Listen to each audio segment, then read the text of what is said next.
इनके अनुयायी आज पूरे देश में मेरे जन्मदिन को जन कल्याणकारी दिवस के रूप में बहुत ही सादगी व संजीदगी के साथ मना रहे हैं, जिसके तहत चलकर ही मेरे जन्मदिन के मौके पर हर वर्ष बीएसपी के लोग अपने आर्थिक सामर्थ्य के हिसाब से अपने अपने क्षेत्र में सर्व समाज में से विशेषकर गरीब, कमज़ोर, लाचार, असहाय व अन्य ज़रूरतमंद लोगों की विभिन्न रूपों में मदद भी करते हैं और इस बार भी मदद कर रहे हैं।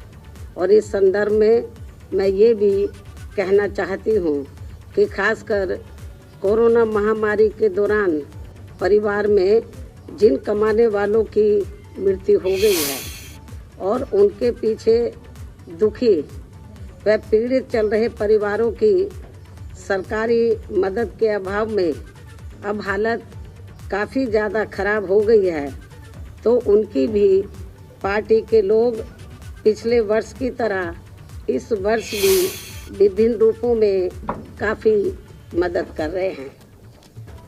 लेकिन इस मामले में दुख की बात यह है कि इस समय यूपी, उत्तराखंड व पंजाब आदि इन राज्यों में विधानसभा के आम चुनाव घोषित होने तथा चुनाव आचार संहिता भी लगने की वजह से अब यहाँ पार्टी के लोग इन सभी की किसी भी रूप में इस बार मदद नहीं कर पा रहे हैं, जबकि ये बात सर्वविदित है कि हमारी पार्टी समाज में विशेषकर गरीब, कमज़ोर, असहाय व अन्य उपेक्षित वर्गों के हित एवं कल्याण के लिए हमेशा अति गंभीर, संवेदनशील, ईमानदार व संघर्षरत रहती है, जिसके मुताबिक चलकर ही बीएसपी ने यूपी में 4 बार अपने नेतृत्व में यहाँ सरकार भी चलाई है। और इस दौरान हमारी पार्टी की सरकार ने मेरे जन्मदिन के मौके पर भी ऐसे लोगों के हित व कल्याण के लिए अनेकों जनहित की नई नई योजनाएं भी प्रारंभ की हैं, जिनसे इन्हें काफ़ी ज़्यादा लाभ पहुंचा है। लेकिन ये सब यहाँ जातिवादी, संकीर्ण, सांप्रदायिक व पूंजीवादी मानसिकता रखने वाली सभी विरोधी पार्टियों को अच्छा नहीं लगा है और फिर इन्होंने यहाँ बीएसपी के विरुद्ध अंदर एक होकर व किस्म किस्म के साम दाम दंड भेद आदि हथकंडे इस्तेमाल करके हमारी पार्टी को सत्ता में आने से रोका है, जिससे अब प्रदेश की जनता काफ़ी हद तक समझ चुकी है, जिनसे हमें ये उम्मीद भी है कि यूपी में इस समय विधानसभा के लिए हो रहे आम चुनाव में बीएसपी को फिर से जनता यहाँ जरूर सत्ता में वापस लाएगी।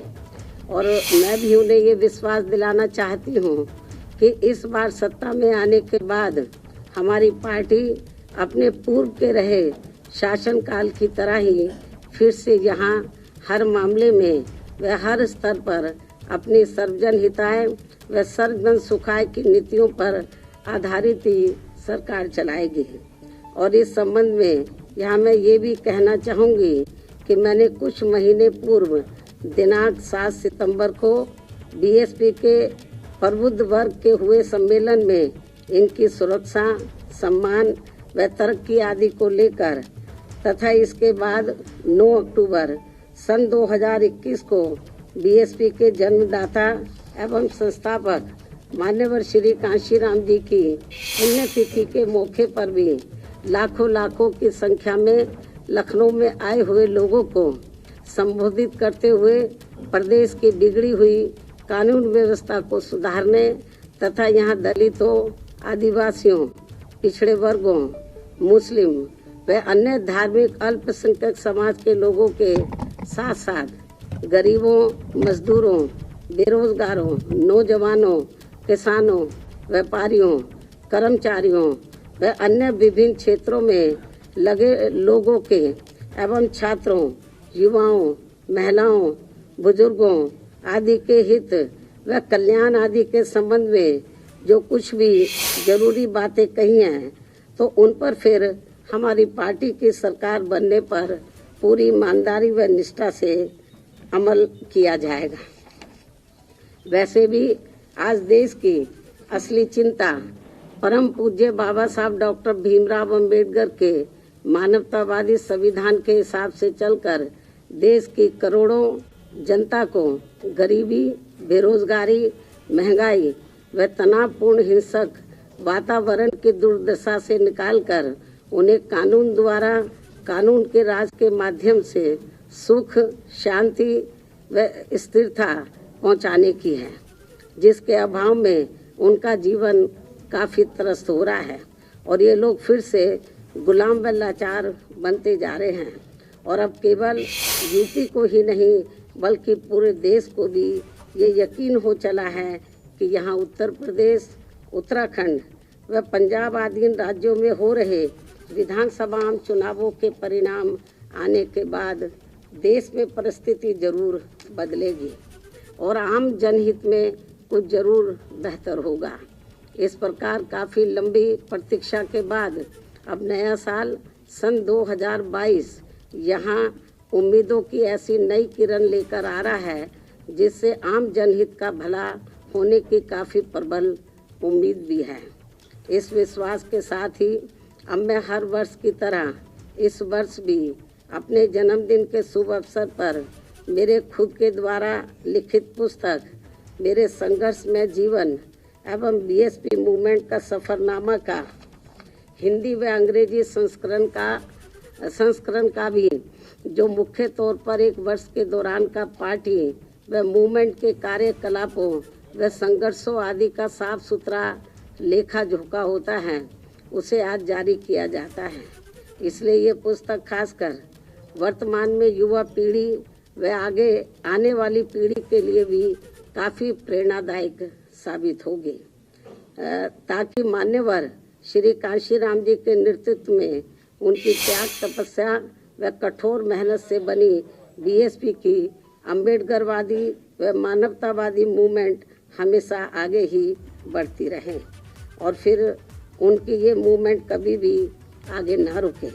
और अब मैं इस प्रेरणादायी पुस्तक का विमोचन करूं, लेकिन इससे पहले आज मैं अपने जन्मदिन के मौके पर खासकर यूपी, उत्तराखंड व पंजाब में अपनी पार्टी के लोगों से ये भी अनुरोध करती हूँ कि पार्टी के जो लोग यहाँ चुनाव आचार संहिता लगने की वजह से इस बार मेरा जन्मदिन अपने अपने घरों में ही रहकर मना रहे हैं, वे कोरोना नियमों व चुनाव आचार संहिता का भी पालन करते हुए अपनी पार्टी के उम्मीदवारों को जिताने के लिए रात दिन खूब मेहनत करें और उन्हें भारी वोटों के अंतर से भी जरूर जिताएं। और यदि ऐसा हो जाता है और यहाँ सन 2007 की तरह फिर से बीएसपी की अकेले ही अपनी पूर्ण बहुमत की सरकार बन जाती है, तो फिर यही इस बार मेरे जन्मदिन के लिए इनका ये खास व अत्यंत कीमती तोहफा भी होगा। लेकिन मुझे ये तोहफा देने के लिए पार्टी के लोगों को वोट पड़ने तक यहाँ यूपी, उत्तराखंड व पंजाब प्रदेश में भी विरोधी पार्टियों के सभी साम, दाम, दंड भेद आदि हथकंडों से जरूर सावधान रहना है। जैसे अब इस चुनाव में खासकर जातिवादी व बीएसपी विरोधी मीडिया को बीएसपी की मुखिया के विरुद्ध कुछ खास मुद्दे बोलने के लिए नहीं मिल रहे हैं, तो अब ये लोग आए दिन मेरे चुनाव न लड़ने को भी लेकर जानबूझकर षड्यंत्र के तहत इसे भी आए दिन उछालते रहते हैं और इसकी आड़ में जनता को मेरे बारे में ऐसा इम्प्रेशन भी देते हैं जैसे मैंने कभी कोई चुनाव ही नहीं लड़ा है, जबकि इनको ये मालूम होना चाहिए कि मैंने 4 बार लोकसभा की व 3 बार राज्यसभा की भी जबकि मैं 4 बार लोकसभा की और 3 बार राज्यसभा की भी सांसद रह चुकी हूँ। सदस्य रह चुकी हूँ। इसके अलावा 2 बार यूपी विधानसभा में व 2 बार यूपी विधान परिषद की भी सदस्य रह चुकी हूँ। और इस संबंध में यहाँ मैं ये भी कहना चाहती हूँ कि जब तक बीएसपी के जन्मदाता एवं संस्थापक मान्यवर श्री कांशीराम जी स्वास्थ्य के मामले में ठीक हालत में चलते रहे, तो तब तक वे सभी चुनावों को काफी हद तक खुद ही संभाल लेते थे। और उस समय में अधिकांश चुनाव लड़ती थी और ज़्यादातर चुनाव जीतकर भी आती थी। लेकिन इनके काफ़ी लंबे अरसे तक बीमार रहने या उनके देहांत होने के बाद फिर पार्टी की मेरे कंधों के ऊपर पूरी जिम्मेवारी आ गई। तो ऐसे में मैंने अपनी पार्टी व मूवमेंट के हित में सीधा चुनाव लड़ने की बजाय फिर पार्टी के उम्मीदवारों को ही जिताना जरूरी समझा है। और वैसे भी हमारे कानून में ये व्यवस्था बनी है कि बिना लोकसभा का सीधा चुनाव लड़े भी राज्यसभा में जाकर कोई भी योग्य व्यक्ति देश का प्रधानमंत्री व केंद्रीय मंत्री आदि भी बन सकता है। तथा इसी प्रकार विधान परिषद में भी जाकर कोई भी योग्य व्यक्ति किसी भी स्टेट का मुख्यमंत्री आदि भी बन सकता है, जहां पर विधान परिषद की व्यवस्था है। इसलिए यूपी में बीएसपी की सरकार बनने पर मैं पार्टी व मूवमेंट के हित में सीधा चुनाव न लड़के व अप्रत्यक्ष रूप से चुनाव जीतकर भी यूपी प्रदेश की बागडोर संभाल सकती हूँ, जिसकी इस समय काफ़ी सख्त ज़रूरत भी है।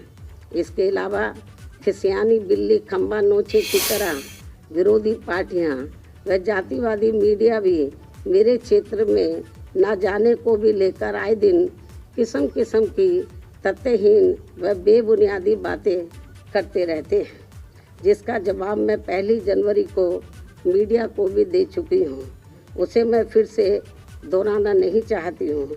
वैसे भी मुझे पूरा भरोसा है कि इस बार चुनाव में बीएसपी सन 2007 की तरह फिर से यूपी की सत्ता में जरूर वापस लौटेगी। और तब फिर पूर्व की तरह इस बार भी यहाँ सर्वे एजेंसियों का ओपिनियन पोल व सर्वे आदि धरा का धरा रह जाएगा।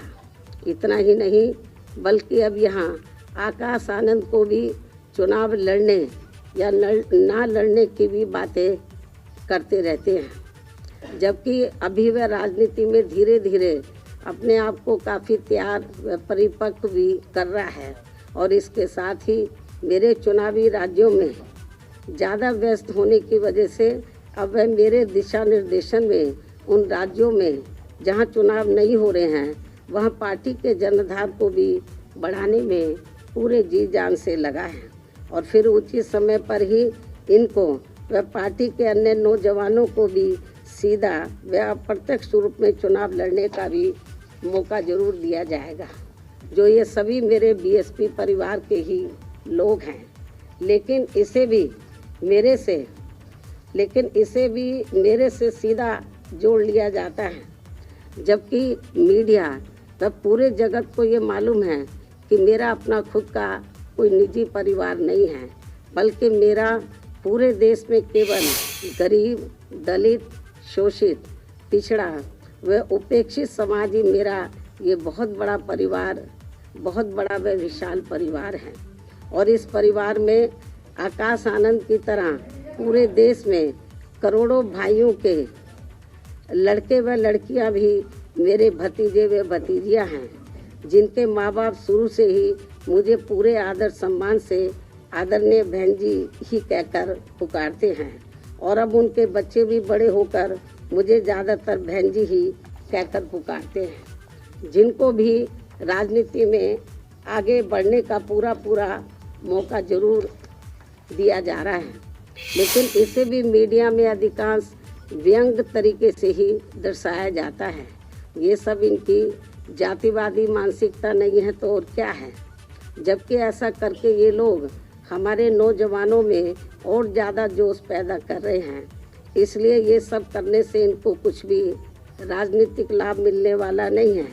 इतना ही नहीं, यदि जातिवादी मीडिया व विरोधी लोग भी आकाश आनंद के पीछे जबरदस्ती ऐसे ही पड़े रहे तो फिर मैं मान्यवर श्री कांशीराम जी की तरह इसको भी पार्टी में और भी ज़्यादा बढ़ावा देती रहूँगी। और अच्छी बात यह है कि पिछले कुछ समय से यहाँ यूपी में पार्टी के राष्ट्रीय महासचिव व राज्यसभा सांसद श्री एस.सी. मिश्रा जी के बेटे श्री कपिल मिश्रा भी अपने नौजवान साथियों को अपनी पार्टी में पूरी मेहनत के साथ जोड़ने में लगे हैं। मुझे पूरा भरोसा है कि चुनाव में हमारे नौजवानों का भी काफ़ी वोट बीएसपी को ही मिलने वाला है तथा यहाँ फिर से बीएसपी ही सत्ता में ज़रूर आएगी। इस उम्मीद के साथ ही अब मैं अपनी पुस्तक का विमोचन कर रही हूँ।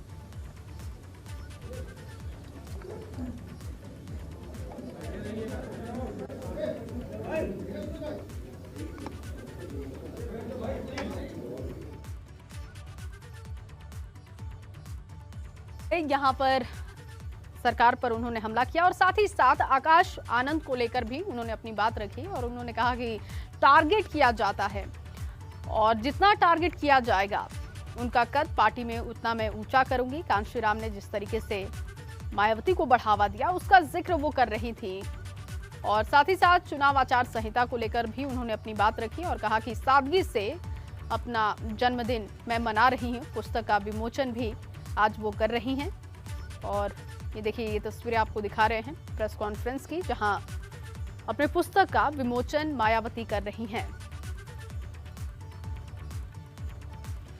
और इस पुस्तक में उनके संघर्षों की कहानी है। अपने हाथों वो इस पुस्तक का विमोचन कर रही हैं। जन्मदिन का मौका है, माना जा रहा है कि कुछ बड़ा ऐलान भी कर सकती हैं और लगातार टिकटों को लेकर भी मंथन चल रहा है तो ऐसे में उम्मीद इस बात की भी है कि टिकटों को लेकर भी कुछ वो बात कर सकती हैं। फिलहाल इस वक्त ये जो तस्वीर आप प्रेस कॉन्फ्रेंस की देख रहे हैं, मायावती अपनी किताब का विमोचन कर रही हैं। सीधी तस्वीरें प्रेस कॉन्फ्रेंस से आपको दिखा रहे हैं। मायावती ने इससे पहले कई बातें रखी, आचार संहिता का उल्लंघन ना हो इसलिए बहुत ही सादगी से, बहुत ही सादे अंदाज में अपने जन्मदिन को मना रही हैं और उन्होंने कहा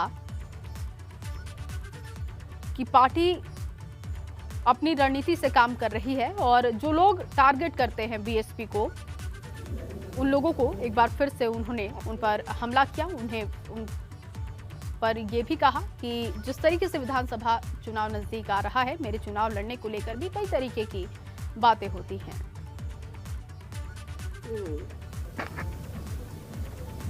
वैसे आप लोगों को ये मालूम ही है कि उत्तर प्रदेश में यूपी विधानसभा के आम चुनाव 7 चरणों में हो रहे हैं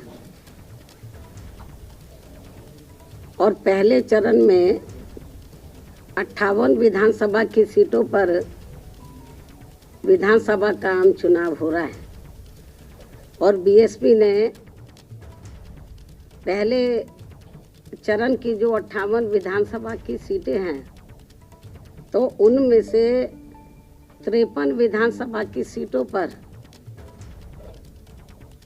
कैंडिडेट फाइनल कर दिए हैं। 5 सीटें बची है, 1-2 दिन में वो भी फाइनल हो जाएगा। तो आज मैं अपने जन्मदिन के शुभ अवसर पर तो बीएसपी की जो उम्मीदवारों की सूची है तो उसको मैं पहले चरण की सूची आज मैं जारी कर रही हूँ। 58 में से 53 विधानसभा की सीटों पर जो ये सूची ये मैं आज जारी कर रही हूँ और इसकी कापी आप लोगों को मेरे प्रेस के बाद ख़त्म होने के बाद इसकी एक प्रति आप लोगों को दे दी जाएगी।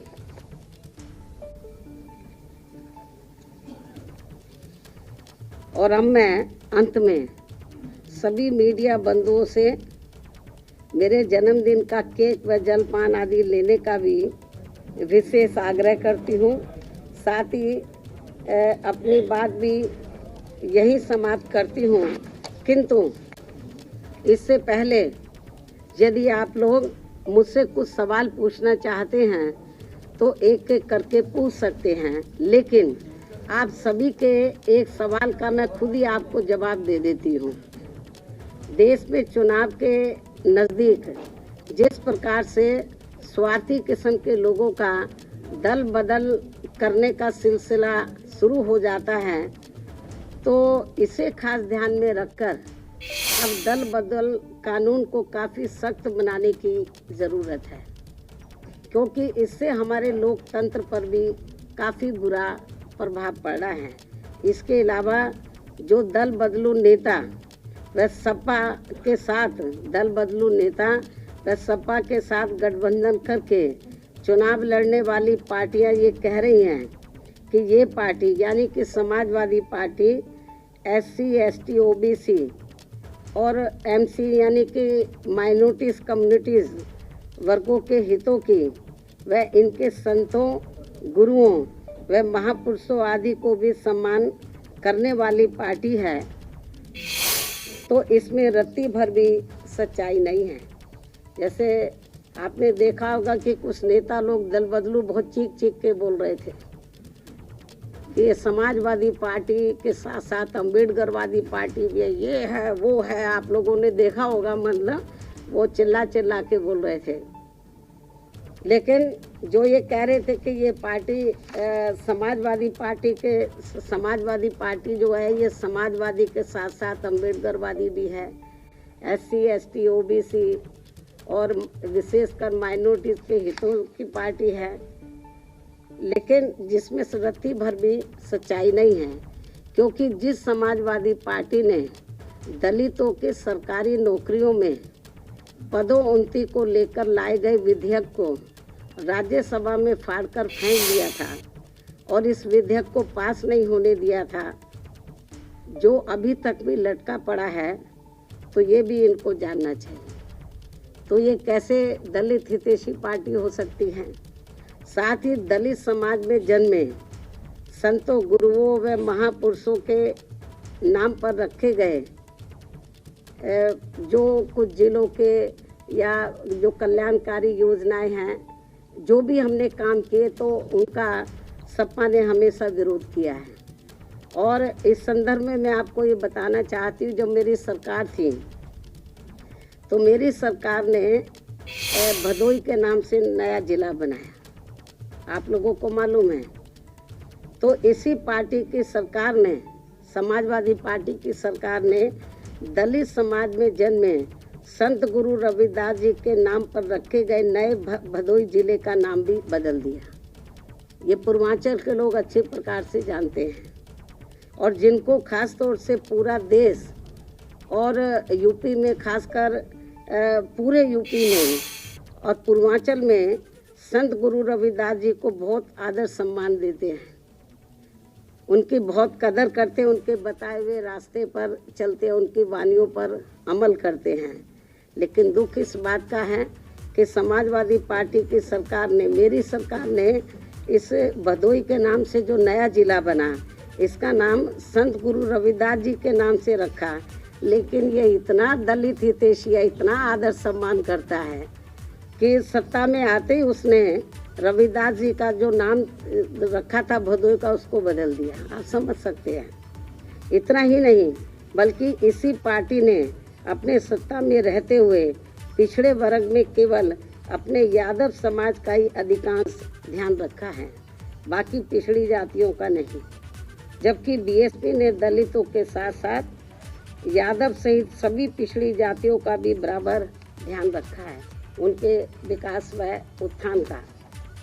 इसी प्रकार इस पार्टी ने अपनी हुकूमत के दौरान खूब दंगे भी कराकर हिंदू मुस्लिम भाईचारे को तोड़ा है। साथ ही चुनाव में भी खासकर मुसलमानों का तो इस पार्टी ने वोट तो जरूर लिया है, लेकिन टिकट व सरकार में भागीदारी देने के मामले में भी अधिकांश इनकी उपेक्षा ही की है। और इस बार भी सपा की जारी की गई पहली सूची में इनकी काफ़ी उपेक्षा की गई है। मुस्लिम समाज की टिकट डिस्ट्रीब्यूशन के मामले में काफ़ी उपेक्षा की गई है, जबकि बीएसपी ने हर चुनाव में खासकर मुस्लिम बाहुल्य क्षेत्रों में मुस्लिम समाज को उचित भागीदारी दी है। और सरकार बनने पर इनके जान माल व मजहब की भी पूरी हिफाजत की है। साथ ही इनके विकास व उत्थान का भी विशेष ध्यान रखा है। इसके अलावा हमारी पार्टी की रही सरकार ने दलितों, आदिवासियों, पिछड़े वर्गों, अकलियतों के साथ साथ अपर कास्ट समाज के भी सभी वर्गों के हित व कल्याण का भी पूरा ध्यान रखा है। तो इसलिए तो दल बदलू लोग और ख़ास तौर से जो छोटे छोटे दल जो सपा के साथ गठबंधन करके चुनाव लड़े हैं, तो जो इस किस्म की बातें कर रहे हैं कि सपा दलित हितैषी पार्टी है, ओबीसी की हितैषी पार्टी है, इनके संतों, गुरुओं और महापुरुषों का पूरा आदर सम्मान करती है, इसमें रत्ती भर भी सच्चाई नहीं है। इस सरकार ने जो धार्मिक अल्पसंख्यक समाज में से जो मुस्लिम समाज के लोग हैं, तो उनके ना हितों का ध्यान रखा और ना टिकट बंटवारे के मामले में और ना ही सरकार में भागीदारी देने के मामले में इनके हितों का ध्यान रखा है।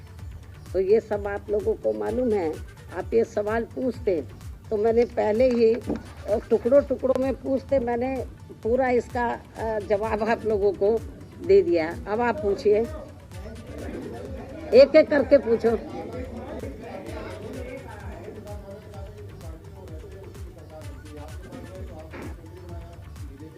देखो, वो मुझे क्या मुख्यमंत्री बनाएगा, बीएसपी में आने के बाद उसकी किस्मत खुली है। पहले वो बहुत पार्टियों में रहा, वो कभी चुनाव नहीं जीता। आप इतिहास उठाकर देख लो उसका राजनीति। बहुत सी पार्टियों में रहा, जनता दल में रहा, लोक दल में रहा, किसी भी पार्टी में वो चुनाव नहीं जीता। जब वो बीएसपी में आया तो पहली बार उसकी किस्मत खुली और वो एमएलए बना। तो ये जो हवाई बातें हैं तो वो बेकार हैं। तो इसलिए जो मैं आपको ये बताना चाह रही हूँ कि ये ज़रूर जिस भी पार्टी में जाता, अभी जैसे बीजेपी वाले उसको ढो के चलते रहे 5 साल तक, उसको समझाते रहे भाई हमें सर्व समाज को लेके चलना है, तो लेकिन वो नहीं माना। तो अब आप तो देखो उसकी लैंग्वेज आप लोगों को मालूम है उनकी लैंग्वेज किस किस्म की है। जबकि आप लोगों को जब हम अम्बेडकरवाद की बात करते हैं तो बाबा साहब डॉक्टर अम्बेडकर की जो सोच है उसको समझना चाहिए। बाबा साहब डॉक्टर अम्बेडकर किसी भी जाति और धर्म के खिलाफ नहीं थे, वो जातिवादी व्यवस्था के खिलाफ थे। इस देश में जो गैर बराबरी वाली सामाजिक व्यवस्था बनी है उसको बदलकर वो समता मूलक समाज व्यवस्था बनाना चाहते थे। और इस व्यवस्था को बनाने के लिए बाबा किनको सामने आना होगा, जो इस व्यवस्था के शिकार हैं। तो जो इस व्यवस्था के शिकार हैं उनको अपर कास्ट को भी साथ में लेकर जब सर्व समाज में भाईचारा पैदा हो जाएगा तो तभी तो समता मूलक समाज बनेगा। तो बाबा साहब डॉक्टर अम्बेडकर की ये इच्छा थी कि जो इस देश में गैर बराबरी वाली सामाजिक व्यवस्था बनी है उसको बदलकर समता मूलक समाज व्यवस्था बने जिसमें सब लोग बराबर हों। तो उसी आधार पर हमारी पार्टी इस मूवमेंट को लेकर, बीएसपी की मूवमेंट को लेकर चल रही है।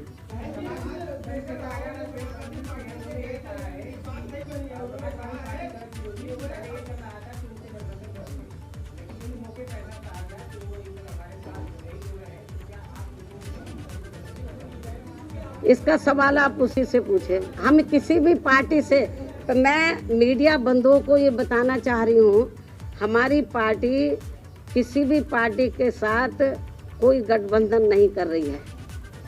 हमारी पार्टी अकेले अपने बलबूते पर पूरी दमदारी और तैयारी के साथ चुनाव लड़ी है। हमारा गठबंधन किसी पार्टी से नहीं, हमारा गठबंधन सर्व समाज में भाईचारा पैदा करके ये गठबंधन चल रहा है। और हमें पूरा भरोसा है कि इस गठबंधन के आधार पर इस बार हमारी पार्टी को एब्सोल्यूट मेजॉरिटी जरूर मिलेगी। धन्यवाद।